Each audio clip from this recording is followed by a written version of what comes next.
역대상 16장이고요. 1절에서부터 6절까지 말씀을 우리가 한 목소리로 읽습니다. 1절입니다. 같이 읽습니다. 하나님의 궤를 메고 들어가서 다윗이 그것을 위하여 친 장막 가운데에 두고 번제와 화목제를 하나님께 드리니라. 다윗이 번제와 화목제 드리기를 마치고 여호와의 이름으로 백성에게 축복하고 이스라엘 무리 중 남녀를 막론하고 각 사람에게 떡 한 덩이와 야자 열매로 만든 과자와 건포도로 만든 과자 하나씩을 나누어 주었더라.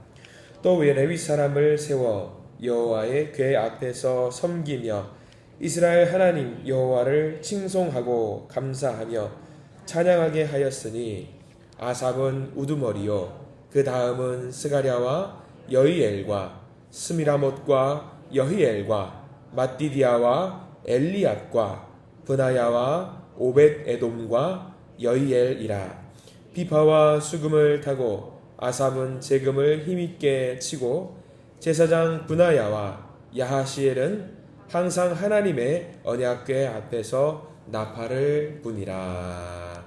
아멘. 오늘 말씀 가운데 크신 은혜와 소망이 있기를 간절히 소망합니다. 우리 기도하는 마음으로 고백할까요? 하나님의 은혜가 지금 저에게 임하기를 기도합니다. 자, 축복하면서 하나님의 은혜가 지금 여러분에게 임하기를 기도합니다. 아멘. 하나님의 은혜가 복된 은혜가 넘치는 복된 날이 되기를 간절히 소망합니다. 자, 오늘 역대상 16장 말씀을 보면은요, 참 감사한 내용들이 많이 나옵니다. 언약궤를 드디어 예루살렘 성전으로 다시 이제 가지고 오는 장면이 역대상 16장에 등장을 하고요, 온 성도가, 온 국민이 함께 잔치를 벌이는 장면이 나옵니다. 이 말씀을 어제 딱 묵상을 하는 가운데가 대략 한 오후 3시, 4시쯤이었던 것 같아요. 그 시간이 어떤 시간인지 아세요, 여러분들? 피곤한 시간이에요. 나른한 시간이고요. 근데 이 말씀을 보니까 3절 말씀이 너무 마음을 설레게 만드는 거예요. 3절 말씀을 보니까 남녀를 막론하고 각 사람에게 떡을 한 덩이를 줘요. 그리고 또 뭐가 나와요? 야자 열매로 만든 과자도 줘요. 세상에 건포도 줘요. 당장 마트를 가서 과자를 사왔어요. 너무 먹고 싶은 거예요, 과자가. 그래서 야, 참 하나님 이 시간에 꼭 이 말씀을 주시나 그래가지고 과자를 먹게 됐던 그 말씀이 있었습니다. 참 감사한 말씀이에요. 잔치잖아요. 굉장히 성대한 잔치를 함께 벌리고 있는데요, 우리가 3절 말씀을 보면서 야, 잔치인데 무슨 과자 몇 덩이 주고 이 잔치를 끝내나. 야, 근데 온 국민에게 과자를 이렇게 나눠준다고 생각해 보세요. 예산이 얼마나 많이 들겠어요. 근데 아무튼 이렇게 다윗은요, 이 언약궤를 가져온 이 잔치, 모든 잔치를 온 국민이 함께 나누고 싶은 마음이 있었던 거예요. 그래서 작게나마 우리가 함께 이렇게 잔치를 나누자. 하나님의 언약궤를 가지고 온 이것은 왕의 즉위식, 내가 왕이 되는 즉위식보다 더 대단한 날이고 하나님의 임재를 경험할 수 있는 날이기 때문에 우리가 이렇게 잔치를 벌려야 된다라고 이야기를 하고 있는 거지요. 이 언약궤, 이 13장부터 시작돼요, 사실. 13장, 14장, 15장, 16장까지 무려 4장에 걸쳐서 굉장히 많은 분량입니다. 많은 분량에 걸쳐서 이 언약궤를 가지고 오고 함께 잔치를 누리고 성대하게 찬양을 하는 이 장면을 성경에서는 이렇게 기록을 하고 있습니다. 왜 이렇게 성대하게 기록을 할까? 왜 이렇게 성대하게 언약궤 가져오는 것을 온 국민이 함께 즐거워할까? 이유가 있기 때문입니다. 굉장히 중요한 이유가 있기 때문입니다. 이 언약궤라고 하는 것은요, 이스라엘 백성들이 스스로 깨닫는 거예요. 우리가 어떤 백성이냐, 우리가 어떤 사람들이냐라는 것을 깨닫는, 그러니까 자기들의 정체성을 확인하는 물건이거든요. 이스라엘 백성들이 다윗의 때에 가장 최전성기를 누릴 수 있었던 이유, 이 하나님의 언약궤가 우리와 함께 했기 때문이다. 하나님의 임재가 우리와 함께 했기 때문이다. 다윗이 힘이 세서? 아니요. 다윗이 유명해서? 정치를 잘해서 이 나라가 이렇게 컸다? 커졌다? 아니요. 세상의 왕들은 그렇게 말합니다. 네 왕, 내가 대단하기 때문에 우리나라가 이만큼 커졌다. 근데 이스라엘은 그게 아니에요. 이스라엘은 하나님께서 우리와 함께 하셨기 때문에 이 나라가 이렇게 강성해질 수 있었다라는 것을 상징하는 것이 무엇이냐면 바로 언약궤입니다. 그렇기 때문에 이 언약궤가 그렇게 소중한 거예요. 오늘 말씀을 통해서 역대상의 저자는요, 다윗 왕이 하나님의 언약궤를 가져온 이 사건을 이렇게나 집중하게 조명하고 있는 이유가 여기 있는 겁니다. 자, 우리 1절 말씀 함께 볼까요? 1절 말씀을 한번 다시 천천히 읽어볼게요. 시작. 하나님의 궤를 메고 들어가서 다윗이 그것을 위하여 친 장막 가운데에 두고 번제와 화목제를 하나님께 드리니라. 자, 이 장면은 이제 역대상이 누구를 위해서 쓴 성경이라는 것을 말씀을 드렸습니다. 포로 생활을 마치고 돌아온 사람들, 그 사람들이 이제 상상을 하는 겁니다. 책을 읽으면서 그림을 그리는 겁니다. 이스라엘 백성들 포로 생활을 마치고 고국으로 돌아왔어요. 16장 1절 말씀을 읽으면서 무슨 생각이 들었을까요? 고국으로 돌아왔는데 이 장면은 아주 영광스러운 축제의 장면인데요. 고국으로 돌아온 백성들에게 이런 축제의 장면이 있었을까요? 없어요. 다 무너지고 아무것도 없는 상황 속에서 이 에스라 기자가 이 성경을 읽는 거예요. 백성들과 함께. 우리가 그때를 생각하면서 하나님께 온전한 예배를 드려야 된다. 그때의 다윗의 영광의 때를 생각하면서 그리워하면서 다시 한번 하나님 앞에 예배를 드리자. 찬양을 드리자. 다시 우리 하나님 앞에 서자. 아무것도 없어요. 힘들어요. 곤란해요. 어려워요. 아무것도 없어요. 일어설 수 있는 동력이 아무것도 없지만 기억을 가다듬으면서 다시 한번 생각을 하는 거예요. 그 위용, 하나님 나라의 백성의 위용을 되찾기를 소망하는 마음으로 기도를 하는 장면입니다. 하나님의 궤를 성전에 놓고 번제와 화목제를 드렸던 다윗의 찬양과 예배를 얼마나 사모했을까요? 그 사모하는 마음으로 이 책을 읽어나가는 겁니다. 자, 그리고 2절과 3절 다시 한번 읽어볼까요? 시작. 다윗이 번제와 화목제 드리기를 마치고 여호와의 이름으로 백성에게 축복하고 이스라엘 무리 중 남녀를 막론하고 각 사람에게 떡 한 덩이와 야자 열매로 만든 과자와 건포도로 만든 과자 하나씩을 나누어 주었더라. 이 화목제라고 하는 것은요, 하나님께만 드리고 끝나는 어떤 예배가 아닙니다. 드렸던 제물을 하나님께 올려드렸던 예배 가운데 봉헌했던 그 예물을 다시 가지고 와서 모든 사람들이 나눠 먹는 거예요. 화목하게 나눠 먹는 거예요. 그러면서 뭐 하는 거냐면 가장 중요한 거, 서로에게 축복을 하는 거예요. 당신에게도 하나님의 복이 있기를 간절히 소망합니다. 우리가 말씀을 나누기 전에 우리가 늘 이렇게 새벽 예배 시간에는 서로에게 축복을 하잖아요. 하나님의 은혜가 우리 가운데 넘치기를 소망합니다 하면서 이 화목제를 나누는 것과 똑같은 거거든요. 우리 모든 사람들에게, 이스라엘 백성들이 서로에게 축복하는 거죠. 지금 우리에게 있는 기쁨이, 내게 있는 기쁨이 당신에게도 있기를 소망합니다 라고 하는 것과 똑같은 거예요. 하나님이 주신 은혜는요, 혼자만 누리는 것이 아니에요. 세상 사람들은 그렇게 말합니다. 사돈이 땅을 사면 배가 아프지요. 그렇게 말해요. 근데 하나님의 자녀들은 그러면 안 돼요. 사돈이 땅을 사면은 그래도 배가 아픈 거는 여전히 있나요? 사돈이 땅을 사면은 같이 기뻐해 줘야죠. 예, 이 하나님의 자녀들이 해야 되는 기본적인 도리입니다. 그래서 다윗은요, 하나님께서 허락하신 모든 복을요, 백성과 나누고 싶어 했을 겁니다. 우리를 인도하시는 분을 바라봐라. 우리를 인도하시는 분은 하나님이시다. 우리를 지키시는 분은 하나님이시다. 그리고 이렇게 축제의 자리에 15장 16장이 계속 이어서 나오는 건데, 이렇게 축제의 자리에 빠질 수 없는 게 하나 있습니다. 뭐죠? 우리나라 대한민국은 이런 걸 너무 좋아해요. 흥의 민족이기 때문에 노래하는 거를 너무 좋아합니다. 그래서 이런 축제의 자리에 놓치지 않고 빠지지 말고 등장해야 되는 것이 뭐냐면 찬양입니다. 찬양. 그래서 15장에서는 누가 찬양을 하고 어떤 사람들이 찬양을 하고 그 기록되어 있다면은요, 이 16장에서는 어떤 찬양을 할 것인지, 어떤 찬양을 할 것인지 찬양을 하자라는 것을 이야기를 하고 있는 거죠. 4절 말씀 보셔요. 4절 말씀 이렇게 나와 있죠. 같이 한번 읽어보겠습니다. 시작. 또 레위 사람을 세워 여호와의 궤 앞에서 섬기며 이스라엘 하나님 여호와를 칭송하고 감사하며 찬양하게 하였으니. 자, 거기 4절에 굉장히 중요한 표현이 등장을 해요. 4절 제일 뒤에 보면은요, 칭송이라는 단어에 동그라미 표시를 해두십시오. 그리고 칭송 옆에 감사라는 단어에 동그라미 표시를 해두시고요. 그리고 제일 끝에 있는 찬양이라는 단어에도 동그라미 표시를 해두시기를 바랍니다. 칭송과 감사와 찬양, 비슷비슷한 것 같은데요, 의미가 좀 있어요. 이 히브리어 원어로 보면은 좀 다릅니다. 여기 칭송에는요, 여러분들 뭐라고 적으시면 좋냐면 기억이라는 단어를 적으십시오. 우리의 그 머릿속에 하는 기억 있죠. 기억. 히브리 원어로는 이제 자카르라는 말을 쓰는데 기억이라는 표현이에요. 왜 제일 먼저 해야 될 것, 왜 기억을 해야 됩니까? 우리가 아까 이야기했죠. 포로 생활을 마치고 돌아오는 사람들은 앞에 뭐만 펼쳐 있냐면요, 허허벌판에다가요, 성전 무너져 있고요, 사람들은 굶주려 있고요, 그런 모습만 남겨 있어요. 근데 이 사람들이 이제 성전을 다시 만들어야 돼요. 세워야 돼요. 무엇을 가지고 만들어요? 기억 가지고 만드는 거예요. 다윗의 그 영광스러웠던 모습을 그 기억하는 거예요. 남아있는 것은 기억뿐입니다. 하나님을 기억하는 거예요. 우리의 역사 가운데 하나님은 어떤 분이셨는지, 우리의 과거 가운데, 우리도 마찬가지입니다. 우리의 삶 속에서 나와 함께 역사하셨던 분, 하나님은 어떤 분이신지 기억을 반드시 해야 되는 거예요. 절대로 잊으면 안 돼요. 나를 사랑해 주셨던 하나님, 나를 도와주셨던 하나님, 나를 인도해 주셨던 하나님, 그 하나님을 기억하자는 거예요. 그게 칭송입니다. 칭송이에요.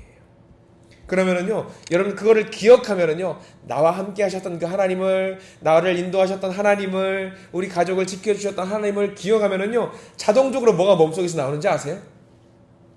기억을, 칭송을 했으니까 당연히 뭐가 나와요? 감사가 나오는 거예요. 감사가 나오고, 내 마음속에 자동적으로 감사가 나오지 않을 수가 없어요. 얼마나 감사한지. 나를 인도해 주시고 나를 지켜주셨던 하나님을 감사하자, 칭송하고 감사하자. 그리고 역대상의 기자는요, 칭송하고, 그러니까 기억하고 감사하면 자동으로 또 뭐가 나온다고 말하고 있냐면 찬양이 나오는 거예요.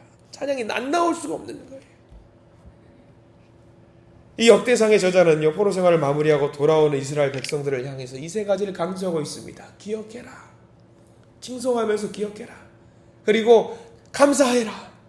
감사해라. 아무것도 없는 것 같지만 감사해라. 왜? 찬양하자. 찬양해야 되기 때문에. 이게 왜 중요하냐면요, 기억은 뭘 말하냐면 여러분들 과거를 말해요. 그리고 감사는 뭘 말하냐면요, 지금 현재를 말하는 거예요. 과거가 나오고 현재가 나왔어요. 그럼 찬양은요, 뭘 보고 찬양하는 거죠? 우리에게 주실 은혜를 생각하면서 미래를 보면서 찬양하는 거예요. 그러니까 이 16장 말씀을 뭘 생각하는 거냐면, 아무것도 없는 것 같은 이스라엘 백성들이 이제 고국으로 돌아왔는데 과거를 생각하면서, 그리고 현재를 감사하면서, 그리고 앞으로 우리에게 주실 은혜를 생각하면서 찬양하는 거예요. 과거와 현재와 미래가 다 담겨 있는 거죠. 이거를 말하는 거예요.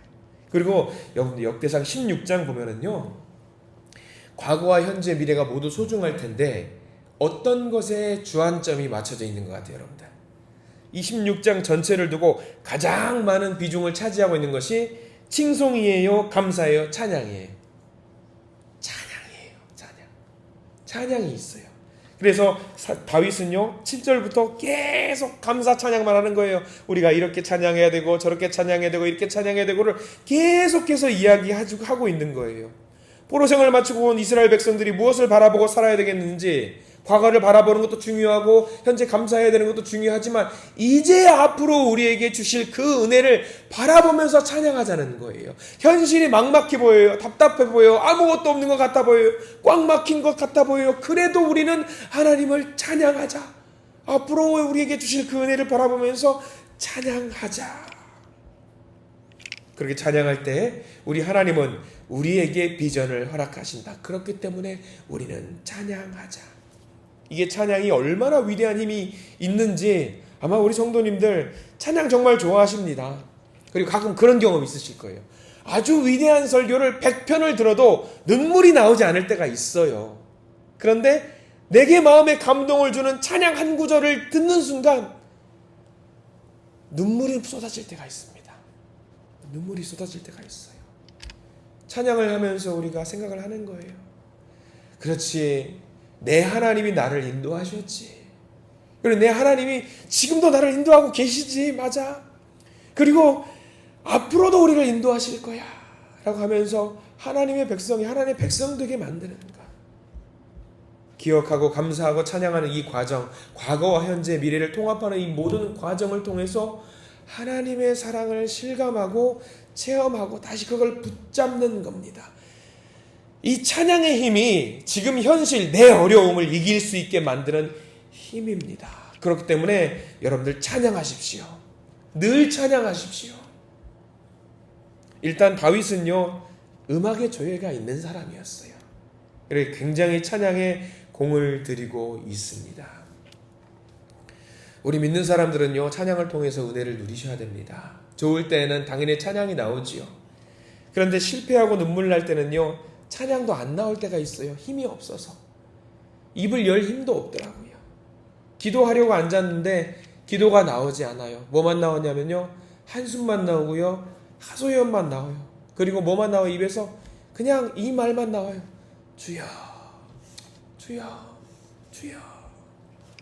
근데 그 슬픔의 순간에도요, 여러분들 찬양하실 수 있도록 노력하시기 바랍니다. 그 찬양을 통해서 우리의 아픔과 가슴을 어루만지셔요. 주님께서 들으시고, 그리고 우리의 미래를, 우리의 비전을 인도하실 줄 믿습니다. 분명히 많은 분들이 이렇게 고백할 거예요. 주님, 이번 주 내내 힘들었어요. 찬양할 힘이 안 나와요, 주님. 근데 오늘 말씀 의지해서 나가볼게요. 하나님을 기대하고요, 하나님을 소망하고요, 하나님을 의지해서 감사하면서 찬양해 볼게요. 여러분, 그게 정말 위대한 신앙입니다. 그게 진짜 신앙입니다. 하나님을 향한 신앙은요, 우리에게 뭘 해주셔서 감사한 게 아니라 해주실 것을 믿고 감사하는 거예요. 하나님이 어떻게 인도해 주셔서 감사하는 것이 아니라 인도해 주실 것을 믿고 감사하는 거예요. 하나님이 우리에게 다 해주셔서 눈에 보이는 것을 따라가면서 하나님을 감사하는 게 아니라 보이지 않는 그 너머의 하나님의 진실함과 사랑을 믿고 의지하는 것, 그게 우리의 진짜 신앙입니다. 그렇게 하나님을 찬양할 때 우리는 하나님을 만날 수 있습니다. 그래서 이 역대기 기자는요, 포로에서 돌아온 역대기 기자, 좌절 가운데인 이 사람들에게 하나님의 언약궤 사건에 집중하는 이유, 우리 눈앞에 하나님의 언약궤도 없고요, 성전도 없고요, 지금 이 찬양, 다윗의 시대의 찬양, 이 찬양대도 없습니다. 그럼에도 불구하고 그때의 하나님이